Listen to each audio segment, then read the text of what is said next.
1000 ಯುದ್ಧಗಳನ್ನು ಗೆಲ್ಲುವ ಮೊದಲು ನಿನ್ನನ್ನೇ ಗೆಲ್ಲು ಎಂಬ ಸಂದೇಶವು ಮಾನವನ ಜೀವನದ ಅತ್ಯಂತ ಮಹತ್ವದ ಸತ್ಯವನ್ನು ಹೇಳುತ್ತದೆ. ಈ ಆಳವಾದ ಬೋಧನೆಯನ್ನು ಗೌತಮ ಬುದ್ಧ ಅವರು ನೀಡಿರುವುದಾಗಿ ಹೇಳಲಾಗುತ್ತದೆ. ಈ ಒಂದು ವಾಕ್ಯದಲ್ಲಿ ಜೀವನದ ಸಂಪೂರ್ಣ ತತ್ವ ಅಡಗಿದೆ. ಮಾನವನ ಜೀವನವು ಹಲವು ಯುದ್ಧಗಳಿಂದ ತುಂಬಿರುತ್ತದೆ.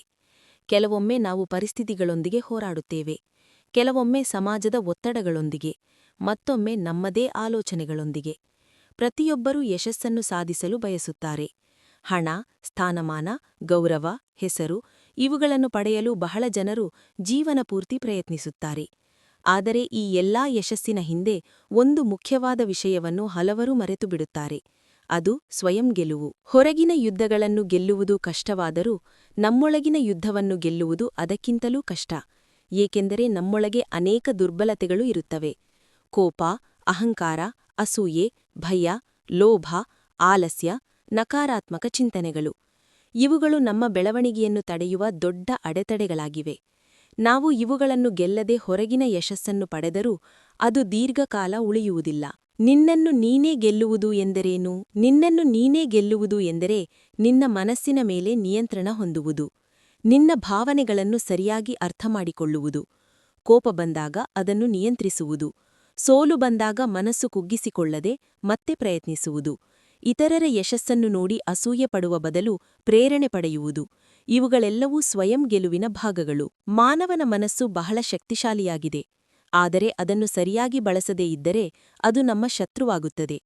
ಮನಸ್ಸನ್ನು ನಿಯಂತ್ರಿಸಿದ ವ್ಯಕ್ತಿ ಜೀವನದ ಯಾವುದೇ ಸವಾಲನ್ನು ಧೈರ್ಯವಾಗಿ ಎದುರಿಸಬಹುದು. ಅದಕ್ಕಾಗಿಯೇ ಬುದ್ಧನ ಬೋಧನೆಗಳು ಮನಸ್ಸಿನ ಶಾಂತಿ ಮತ್ತು ಆತ್ಮಜ್ಞಾನದ ಮಹತ್ವವನ್ನು ಒತ್ತಿ ಹೇಳುತ್ತವೆ. ಜೀವನದಲ್ಲಿ ಯಶಸ್ಸು ಪಡೆಯಲು ಮೊದಲು ನಮ್ಮ ಒಳಗಿನ ದುರ್ಬಲತೆಗಳನ್ನು ಗುರುತಿಸಬೇಕು. ನಾವು ಯಾವ ವಿಷಯಗಳಲ್ಲಿ ದುರ್ಬಲರಾಗಿದ್ದೇವೆ ಎಂಬುದನ್ನು ಅರಿತುಕೊಂಡಾಗ ಅವನ್ನು ಸರಿಪಡಿಸಲು ಸಾಧ್ಯವಾಗುತ್ತದೆ. ಉದಾಹರಣೆಗೆ, ಕೆಲವರು ಬೇಗ ಕೋಪಗೊಳ್ಳುತ್ತಾರೆ, ಕೆಲವರು ಆಲಸ್ಯದಿಂದ ಕೆಲಸಗಳನ್ನು ಮುಂದೂಡುತ್ತಾರೆ, ಇನ್ನು ಕೆಲವರು ಭಯದಿಂದ ಹೊಸ ಅವಕಾಶಗಳನ್ನು ಸ್ವೀಕರಿಸಲು ಹೆದರುತ್ತಾರೆ. ಇಂತಹ ಗುಣಗಳನ್ನು ನಿಧಾನವಾಗಿ ಬದಲಾಯಿಸಿದಾಗ ವ್ಯಕ್ತಿಯ ಜೀವನದಲ್ಲಿ ದೊಡ್ಡ ಬದಲಾವಣೆ ಕಾಣಿಸುತ್ತದೆ. ಸ್ವಯಂ ಗೆಲುವಿಗೆ ಸಹಾಯ ಮಾಡುವ ಕೆಲವು ಪ್ರಮುಖ ಮಾರ್ಗಗಳು. ಆತ್ಮಪರಿಶೀಲನೆ. ಪ್ರತಿದಿನ ನಿಮ್ಮ ಆಲೋಚನೆಗಳು ಮತ್ತು ನಡೆಗಳನ್ನು ಪರಿಶೀಲಿಸುವುದು. ಧ್ಯಾನ ಮತ್ತು ಶಾಂತಿ. ಮನಸ್ಸನ್ನು ಶಾಂತವಾಗಿಡಲು ಧ್ಯಾನ ಅಥವಾ ಪ್ರಾರ್ಥನೆ ಮಾಡುವುದು. ಶಿಸ್ತು. ಸಮಯವನ್ನು ಸರಿಯಾಗಿ ಬಳಸುವುದು ಮತ್ತು ಗುರಿಯತ್ತ ಕ್ರಮಬದ್ಧವಾಗಿ ಕೆಲಸ ಮಾಡುವುದು. ಸಕಾರಾತ್ಮಕ ಚಿಂತನೆ. ಯಾವ ಪರಿಸ್ಥಿತಿಯಲ್ಲಿಯೂ ಧೈರ್ಯ ಕಳೆದುಕೊಳ್ಳದೆ ಸಕಾರಾತ್ಮಕ ಮನೋಭಾವ ಹೊಂದುವುದು. ಸಹನೆ ಮತ್ತು ಧೈರ್ಯ.